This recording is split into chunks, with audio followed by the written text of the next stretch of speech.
Hello there viewers, this is an extra video, a little treat for you, which will go on top of all the other videos I do, like a little treat, a little extra just to entertain you for a little short while, a sweetmeat on my channel, a visual sweetmeat, a little treat. Because today is a very exciting day for me today.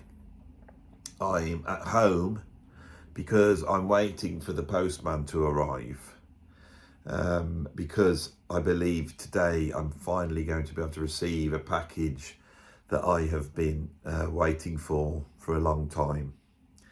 I've been buying records for around about 45 years now as a serious collector when I started at the age of 12. There's always been albums that I've been trying to get hold of, and back before the internet, that meant going to record shops, travelling around the country and doing all that, you know, as you go through all the records trying to find stuff. But now with the internet, you can get so much more. It's all at the click of a finger, isn't it? Or the click of a mouse. And you could just go and get something from all over the place. So I have a list of albums that I'm still trying to get hold of, rarer albums. I've been a big champion of the mysterious Herman Zabel on this channel, as you know, but I don't own his album. When I can find one at a reasonable price, I will buy it, you know. So that's one of the albums I'm always looking out for.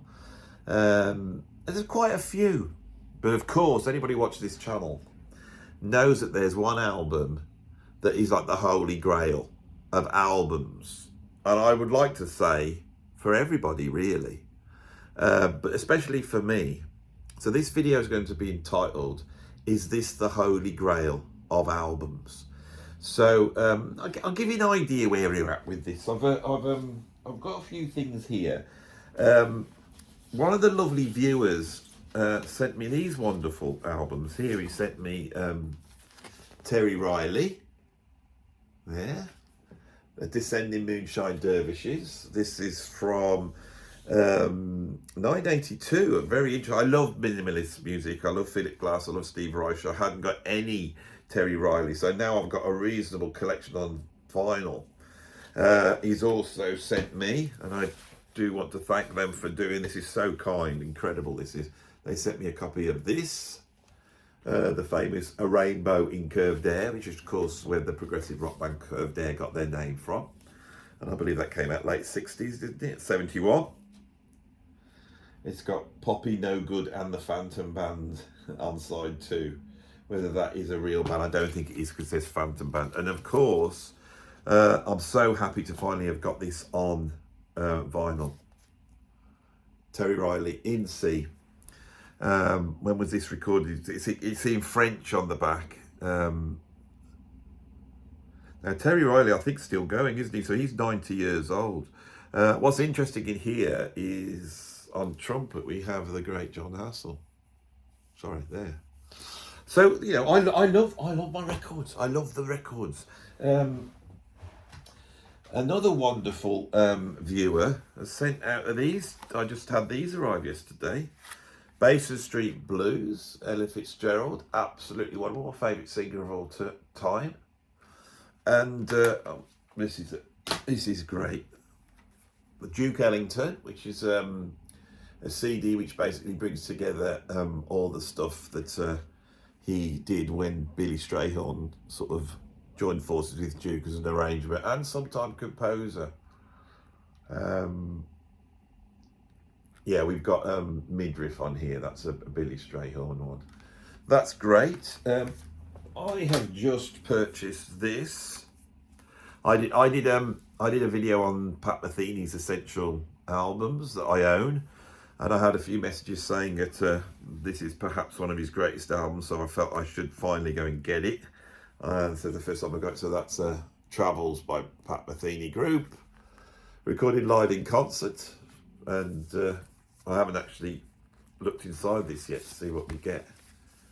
Oh, it's quite a plush perf. This is second hand. I mean, it didn't cost me that much. That's great, isn't it? I love my records, but there's one I've been searching for for a long time. So I'm just sat here waiting. I'm so excited. I thought, God, I've got to chat to the viewers about this. I've got to chat to the viewers. What was that? Hang on. I think that's the door. This could be. I'm just going to have a look to see. Yes, it's the postman. He's got a square package. Oh, this is what it's all about. It's not just about the music, is it? It's all about the excitement of getting a new record, especially one you've been searching for like the whole of your life. You know, that holy grail, that one album that you know you need to own, you have to own, and you want to own. All those things mixed together. Anyway, he'll go and stick it behind the bin in a minute. So hang on, I'll just pause this and we'll be back in a minute. Yes. Now this is exciting, isn't it?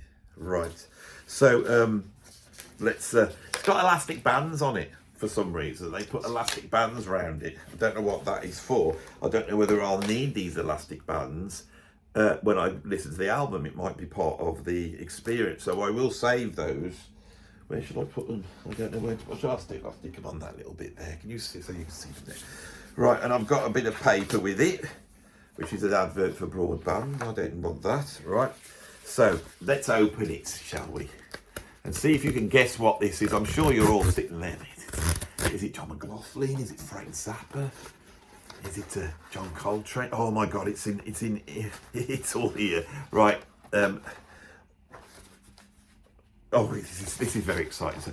So I'm going to pull it out, and you've got to guess what this is. This is the Holy Grail of vinyl. You can't guess because you've got that there, you see. Oh my God. This is absolutely incredible. This is what it's all about. So I'll take the record out first. So we've got there, and that looks like, with the yellowing here, any aficionado of a record will know of records. Any aficionado of a record, or records, an aficionado will know that yellowing places this in the mid-70s straight off, doesn't it? As you know. Open it up. Look at this. Not a well-known label, this one. And this is what's so hard to get hold of. DJM Records, 1977.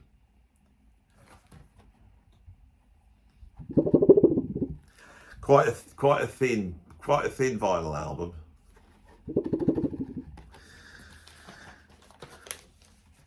So let's just put the vinyl down there and I will show you what we're dealing with here. This is quite incredible.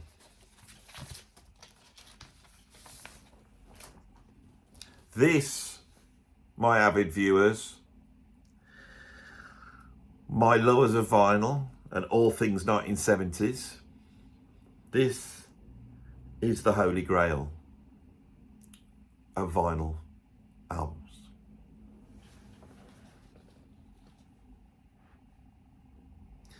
Is that not magnificent? I've talked about this a number of times on the channel. And so to actually hold one, you know, and the amount of times I've been, you know, on the internet trying to get a high-res copy of this, and it's impossible, you know, but now I'm actually holding it in my hands. I don't need, there's no pixels there. It is pure. I mean, you can go right up close now, look. You can go right up close like that and see all the things. And the thing is as well, when we turn it over, okay, we get this. Dennis Waterman, right, sat on his stone chair, taking the sun in. Doesn't want to be there too long because he's a ginger man, you know, and he doesn't really tan. Dennis never really tan. But the thing I like here, he's got that incredible 70s belt buckle there on there, you know. He's holding some sort of stick in a very suggestive pose. I mean, I thought this was, you know, this was erotic enough, really. And I felt embarrassed to even put this onto my channel, that image, knowing that it would drive certain people wild. But this, I mean, that's just so, he's so flagrant, isn't it? The way he's holding that little stick there. Well, I couldn't say little. What tracks have we got on here? If I Had to Say Goodbye to You, never heard of that one. It Ain't Easy.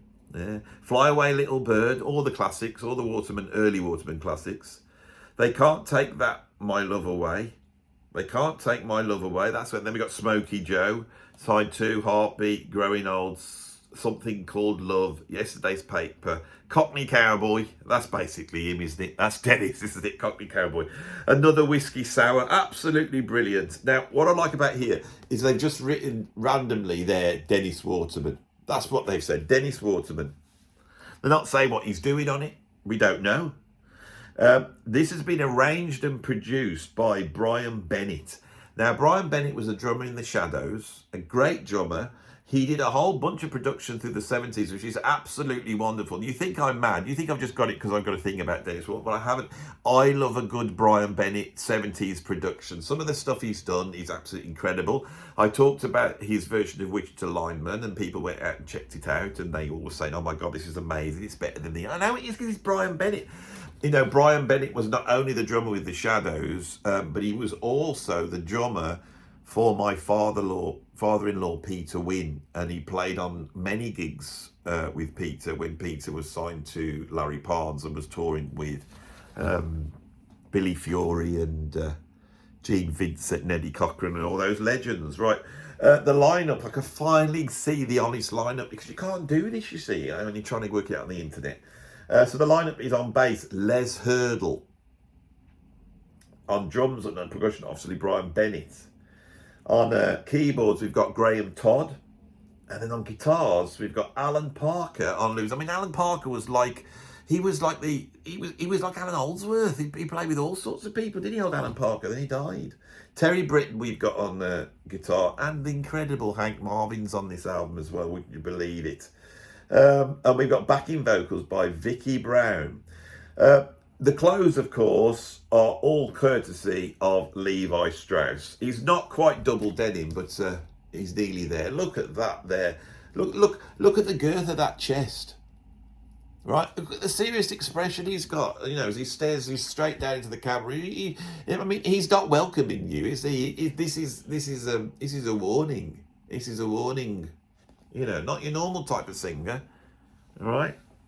Cockney Cowboy we got going on here. And the thing I like is that if you look in his pocket here, you could see the outline of his packet of Embassy or Silk Cut or whatever it is, Benson and Edges. But he's got the fags ready to go, which is good. People don't like that nowadays. They would have to take that out in the modern world. But this is a wonderful thing, isn't it? Now, I'd love to play it to you, but of course we get done for copyright. But what I might do, actually, is I might go and grab my... Oh, look, it's just fallen. It needs to be glued. But the thing is, now you can get that. I mean, no one's seen this, but you try and find that. You try and find these images on the net. You won't be able to find. This is the sort of service I provide on my channel. Is because obviously all over the world people are trying to find this record. I mean, I've really been trying to search it out for so long. Then somebody had it on eBay. I couldn't believe it, and I bidded on it and won it. No one else bidded on it, but I don't know why. I think you know, maybe people just couldn't believe that they would be able to have a copy. I mean, it's quite. I mean, I've done a lot of things in my life, but I've never had that feeling of feeling complete. But I do now. Right, let's have a look at some of these musicians, see what we can find out. Not Hank Marvin, we know who Hank Marvin is and Brian Bennett, but who are the other players on it? So I'm just pulling my I'm pulling my computer over now. Right. And I was in the middle of all I'm doing ever is editing videos. So you're actually watching me clicking next and uploading a video, as this is the first use. Only I would expose you to the inner workings of YouTube. But this is what I do. You've actually seen me press. I've done it now. It's uploaded.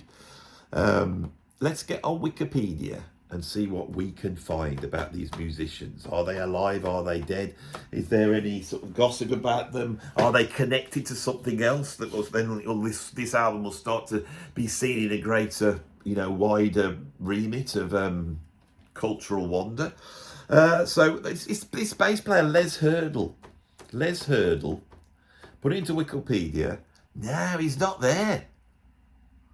No, we haven't got Les Hurdle. Have I spelled it right? Les Hurdle. We haven't got it.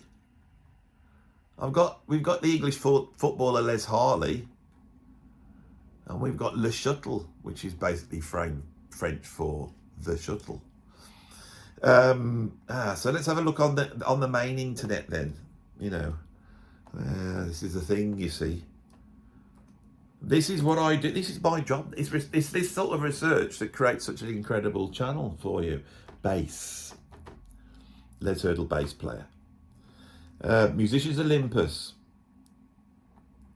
Les Hurdle. He was in the Mohawks. He was in the Spaghetti Head band on the Umberto Tozzi band. He's a fantastic bassist. This is from something called Musicians Olympus blogspot.com. Fantastic bassist. It has been difficult for me tracing info about live bands where he has played, as most of the credits I've found are studio sessions. So any information, so this is what I'm on about, is in the Hurdles. Yeah, we've got all that. So what's all this here? Anyway, it looks like he produced an album for Vic Flick, the guitarist on the James Bond theme, and he made an album called James Bond now, and Les Hurdle produced that.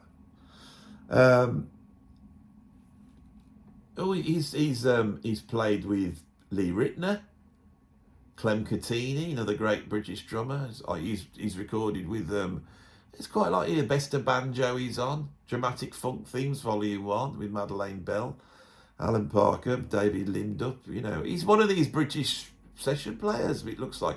I would love to know whether he's still around, Les Hurdle. I'm very pleased to have. Oh my God, there's an interview with him on YouTube. That's very interesting. So this is the sort of thing I do. Get a school album like this. So who else? On keyboards, we've got Graham Todd on keyboards. Let's have a look at who that is. Graham Todd. Keyboards. I mean, the rest of these guys I'm quite familiar with. Don't need to look at them. Yes, he's on things. You know, it's not these. This is. Let's have a look what he's on. I'm on Discogs now. He's 92 credits. Yeah, how did it, will you? Sorry. So, anything we know here? He's played with Alvin Stardust, Pete Shelley, The Shadows, Alvin Stardust. He's on an Olivia Newton-John album. Mike Berry he's played for, Cliff Richard. I mean, it's all that world. They're very good players. And so, yes, anybody else I need to look up on here? I wouldn't mind finding out about Terry Britton, who's a guitar player on here. I mean, some of you might know something about it, and you never know. This, I mean, I should have really done the research, but I didn't expect to get the album. So, Terry Britton, there he is. He's done all sorts of things. He's on 1,302 albums here on Discogs. Did a lot of work with a group called the Twilights. It's played with Cliff Richard. Basically, this is the Cliff Richard lot that have done an album for Dennis Waterman. Alvin Stardust, The Seekers.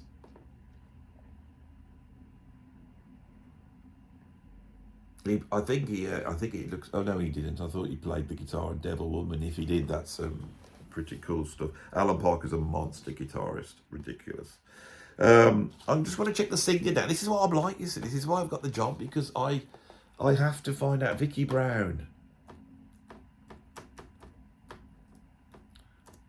Let's see. Yes, I think I found Vicky Brown.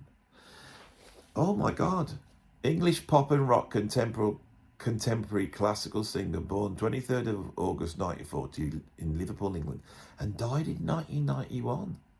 She's best known for her membership of the Vernon Girls, and is one of the UK's most enduring backing vocalists. But what did she die of? See, I don't like this. I always find it a bit disturbing when you find an early death. You know, especially that long ago, 1991. See if I can find out a little bit more about that. Yeah, she's on Wikipedia. So yeah, we've got this singer called Vicky Brown. She was an English pop and rock contemporary classical singer. She was a member of both the Vernon Girls and the Breakaways, and was the first wife of fellow singer and musician Joe Brown, who I have met, and mother of the singer Sam Brown. Vicky Brown. I mean, there we've got it. There it is. Rock royalty. She plays one of the nurses in Tommy. What else? She's worked with Gary Moore, George Harrison, John Lord, Roger Waters, Willie DeVille, Adam Ant, Steve Marriott, Alvin Lee, Chris Farlow, Cerrone, Yvonne Keeley and Eric Burden. Brown's involvement with Pink Floyd over several years included her participation in Pink Floyd live performances, especially the Dark Side of the Moon tour, and a momentary lapse of reason. And sadly, she died at the age of 50 of breast cancer. Oh, what a terrible thing. And her credits are absolutely credible. She's on Sneaking Sally Through the Alley, Robert Palmer. She's on Hair of the Dog, Nazareth. She's on Better by Far, Caravan. We've got a prog here. A Single Man, Elton John. She's on About Face, Dave Gilmour. And she's on Radio Chaos, Roger Waters. And of course, she's provided backing vocals for her daughter's album, Stop. Sam Brown's great. I think Sam Brown's got involved in a lot of nature. Because Joe Brown, again, was one of the musicians that toured with my father-in-law. So there's all these connections here. So you can see, you might have thought this is just a bit of silliness, but actually, we could get, just by taking anything. It's like, what's the name said about the grain of sand? You know the guy? The great English poet and painter. You know the guy that said, to see the whole world in a grain of sand. And that's true, that is. Which I can remember with what his bloody name is. I always forget the obvious things. You know this. I'm not even going to bother looking it up. So yeah, give you one more last look. There it is. Front, back, and spine. I have it. I feel better. Now I feel the gnawing feeling of I need another Holy Grail now. That's the trouble with Holy Grails. One is never enough.